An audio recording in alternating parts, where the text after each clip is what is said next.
एक पराली वाला बहुत बड़ा इशू है जो फतेहाबाद जिटवाना रतिया इस इलाके के अंदर जो पराली वाला तमाम हरियाणा का समस्या, वैसे पूरे हरियाणा की ये समस्या है। एक फरमान जारी कर दिया भी वो मंडी के अंदर एमएसपी पे इसकी फसल नहीं खरीदी जाएगी। ये बिल्कुल गलत है।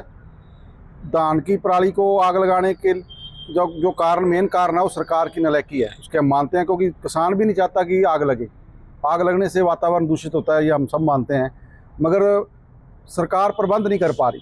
पिछले 7-8 सालों से आपने देखा, हमने यहाँ पक्के मोर्चे भी लगाए और किसानों को तो पराली के नाम पे लूटा जा रहा है। तमाम तरह के जो कर्मचारी अधिकारी किसानों से रिश्वत लेने का काम करेंगे। दूसरी बात, धान की खरीद के ऊपर बहुत बड़ा घपला किया जा रहा है। शरेआम तो एमएसपी से कम धान किसान का बिक रहा है। मुख्यमंत्री तो कह रहा था 24 फसलें एमएसपी पे लेंगे, और मंडियों के अंदर आप जाके देखो भी 2100 रुपये 2200 रुपये धान बिक रहा है, जो 2320 जिसका एमएसपी है। ये बहुत बड़ा इशू है। साथ ही साथ संगठन को हरियाणा सत्र पर और बढ़ाने के लिए आज मीटिंग के अंदर फैसले किए हैं, जिसमें 6, 7, 8 दिसंबर को राज्य स्तरीय परीक्षण शिविर 3 दिन का जलंधर देशभक्त यादगार हाल में करेंगे।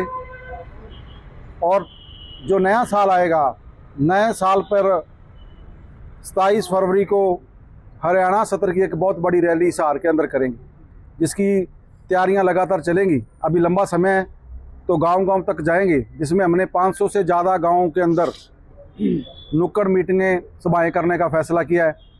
और हम आपके चैनल के माध्यम से किसानों से भी निवेदन करना चाहेंगे भी धान की लूट के खिलाफ आप आवाज़ बुलंद करें। एक धान नहीं बिक रहा, दूसरा डीएपी खाद पे ब्लैक हो रही है। पिछले साल भी लोग लाइनों में डीएपी के लिए लगे हुए थे, इस बार भी लोग डीएपी के लिए लाइनों के अंदर लगे हुए हैं, जिसे अन्नदाता कहते हैं। आज वो अन्नदाता है जो संकट में है, और सरकार को चाहिए तुरंत प्रभाव से डीएपी मुहैया कराई जाए, डीएपी पे ब्लैक बंद कराई जाए। डीएपी है, जस्ट 1000 गट्टा ले लो, मगर वो ब्लैक पे मिलती है, और ब्लैक अधिकारियों की मिलीभगत से हो रहे हैं। तो हमने बार बार मांग पत्र भी दिए, मगर उस पर कोई कार्रवाई नहीं। भट्टू मंडी के अंदर धान की खरीद नहीं हो रही, ये बहुत बड़ा इशू है, और सभी मंडियों में ऐसा हाल है। तो हम तमाम मंडियों के अंदर रहने की तमाम मंडियों में भी जाएंगे, और फरवरी के अंदर जो रैली करनी है वो ऐतिहासिक रैली होगी। उसकी तैयारियां अभी से शुरू है, और सीजन के तुरंत बाद गांव-गांव, एक हरियाणा के गांव-गांव तक इस मुहिम को लेके जाएंगे। इस रैली का नाम किसान मजदूर एकजुटता रैली का नाम, उसका नाम रखा है। जैसे कॉरपोरेट देश के अंदर लगातार जल जंगल ज़मीन पर कब्जा करता जा रहा है, कंपनी राज देश में स्थापित किया जा रहा है। इसके लिए सब लोगों को साथ लेके लड़ेंगे, जिसमें बिजली बिलों का बहुत बड़ा इशू है। आप बिजली के बिल जिसपे तरह तरह के सरचार्ज लगाए जा रहे हैं, और इतने बिल आ रहे हैं कि गरीब आदमी बिल नहीं भर सकता। स्वास्थ्य सेवाओं का जनाजा निकला हुआ है, गरीब आदमी अपना इलाज नहीं करवा पा रहा है। शिक्षा का बहुत बड़ा इशू है। तमाम इशुओं को लेकर सारे हरियाणा के अंदर संगठन जाएगा, और जगह हर गांव के अंदर कमेटी संगठन की बने पकड़ी संभाल जट्टा की, ऐसा प्रयास किया जाएगा। आज राज्य कमेटी की मीटिंग थी, जिसमें विभिन्न जिलों के हमारे साथी शामिल हुए थे, और जहां भी किसान के साथ, आम जन के साथ धक्का होगा, संघर्ष का रास्ता संगठन अपनाएगा। ये फैसले हुए। पराली को लेकर निर्णय लिया है सरकार ने कि एमएसपी पे खरीद नहीं की जाएगी, और एफआईआर दर्ज तो पहले ही हो रही थी हालांकि। तो कैसे देखते हैं इसे? आप 2 साल तक बैन लगाया जाएगा अगर पेपर ले जाता है तो? ये तानाशाही रवैया है। हम तो कहते हैं भी आप साधन दो, संसाधन उपलब्ध करवा दो। अब जो बेलर आ रहे हैं वो 20 लाख का है, 2 एकड़ वाला, 5 एकड़ वाला 20 लाख का बेलर कहाँ से लेके आएगा? पिछले 7 सालों से आपने देखा, हमने यहाँ धरने प्रदर्शन किए, मांग की है भी पराली का प्रबंध करो।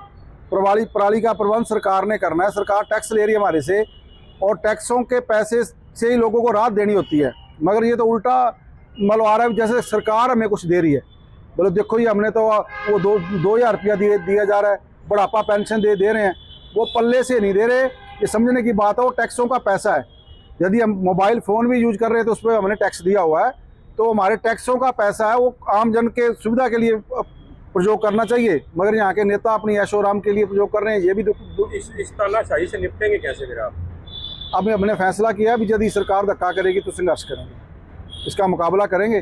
तो सरकार, आपके चैनल के माध्यम से सरकार से भी निवेदन करना चाहते हैं कि ऐसा तानाशाही रवैये को वापस लिया जाए, और किसानों को मशीनें उपलब्ध करवा दो, कहीं भी आग नहीं लगेगी। यदि मशीनें नहीं दोगे तो मजबूरी वश किसान आग ही लगाएगा। एक तरफ DAP नहीं, दूसरा धान नहीं बिक रहा, और गेहूं की बिजाई कैसे होगी? कई मारे पहले पड़ चुकी है, आपने देखा अभी पिछली बार फ्लड ने तबाही मचाई है, कहीं ओले पड़े हैं तो मुआवजा तक नहीं मिला किसानों को। तो मगर अब किसान अगली फसल की बुआई करने के लिए भी परेशान नज़र आ रहा है। तो यहाँ के प्रशासन को भी चाहिए, जितने भी जिलाधिकारी हरियाणा के अंदर, वो सुनिश्चित करें कि DAP की ब्लैक को बंद करवाए और लोगों को DAP दिलवाए, और धान जो है, फसलें हैं जो MSP पे किसान की बिके, ये बहुत बड़ा इशू है।